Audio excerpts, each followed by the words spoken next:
Joe Volpe, publisher of Corriere Canadese, North America's only Italian-language daily newspaper, here on behalf of Go Live TV and Corcan Media Group with the comment of the day. Over the course of this last week, we've had a lot of issues raised, especially in respect of the activities of one Member of Parliament, Raj Grewal from Brampton East. He's been all the focus of attention in Parliament. Our comment is related to him. So, life is lonely at the top. Friends are erstwhile at best. Pity poor Raj Grewal. On again, off again MP for Brampton East. He's a relatively young man. You'll see his image. There he is. Athletic, without exuding toxic masculinity, and recently married. Professionally, he's a trained and still practicing lawyer engaged in real estate development. He knows what he's doing. National press and media have become interested in him in recent months for the company he keeps and the skill with which he navigates invitees to state dinners without raising the suspicions of protocol officers or nosy security officials.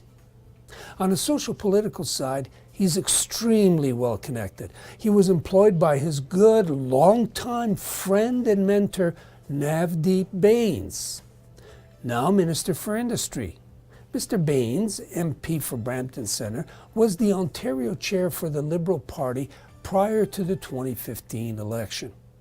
In that capacity, he essentially admitted into that cadre of valid candidates those who were subsequently, quote, green-lit, end of quote, in other words, rendered eligible to seek a nomination.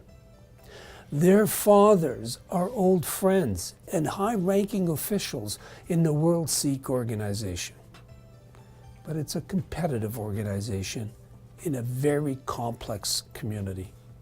It's easy to develop critical observations.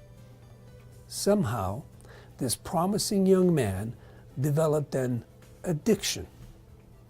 He loves money. The methods he used to acquire it turned out to be inconsistent with the expectations held of people aspiring to or holding public office.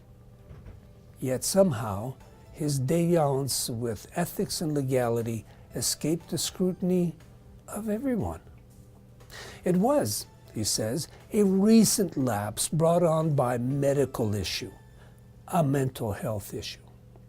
All the alarm bells went off when he sought counsel from the Prime Minister's office, the PMO, on what to do next.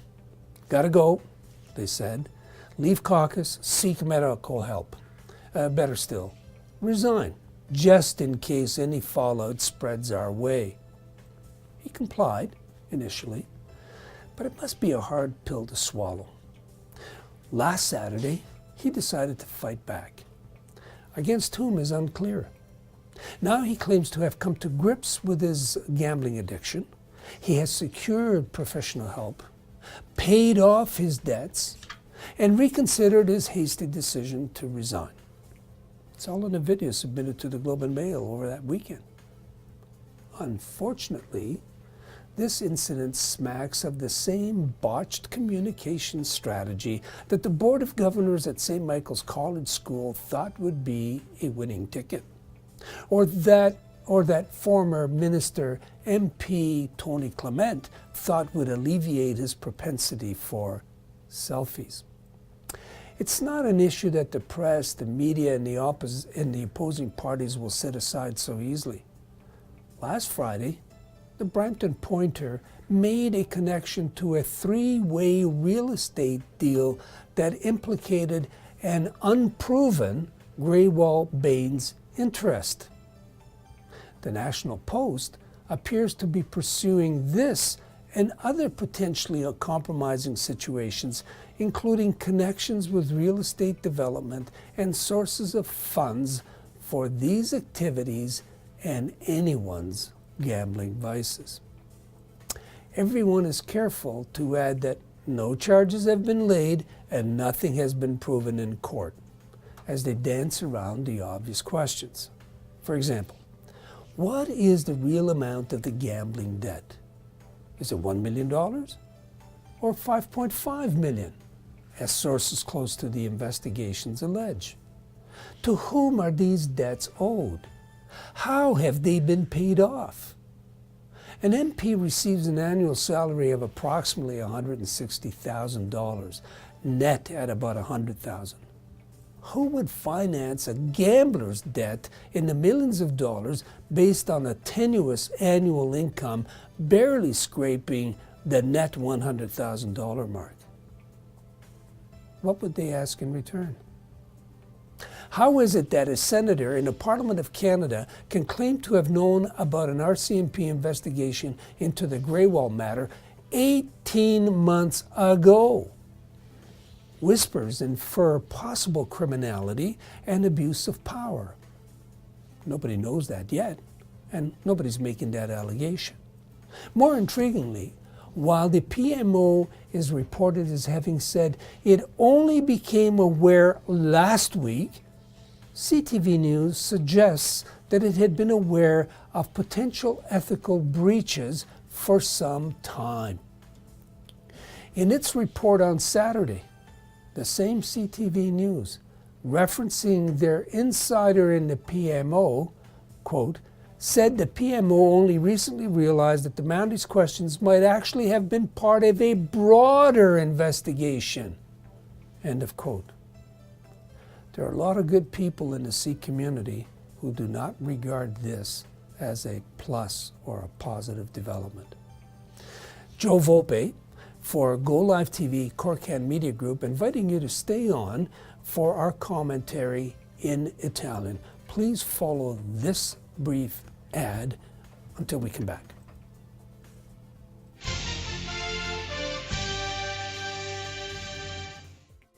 Hi there. I need you to stop what you're doing, and I need you to listen to this story about the Dimitri family. It all starts with Mr. Dimitri, who was an undercover investigator in Italy, fighting organized crime. Unfortunately, his cover was blown, and he had to flee the country with his family to various parts of Europe. But he was found. So he returned to Italy and sought refuge with the nuns. A friend of his with the police told him to come to Canada because Canada is a safe and welcoming country, as we all know it is. The problem, however, is that they've been here for 5 years, and the Canadian government is not extending them permanent residency because Italy is considered a safe and democratic country. It is, but not for the Dimitris. The Dimitri family has 4 young children, and there are people in Italy that want to hurt them. There is hope, however, because the Corriere Canadese, along with Joe Volpe, who was once the Minister of Immigration with the Paul Martin government, they are lobbying at the highest levels of government to help keep the Dimitri family safe here in Canada. But in the meantime, they need to pay rent, they need food to live, they need medicine, because one of their children is suffering from chronic ulcers due to stress because of this situation. So basically, they need to live. This is where I ask you for your help. What would you do in this situation? What would you want people to do for you? This is where I ask you to look into your hearts and find it in yourself to please give generously. If you could find it in your hearts to give at least $25, there's a link provided below, you would be doing a great service. And in the meantime, everybody else will do what they have to do to keep the Dimitris safe in Canada. Thank you.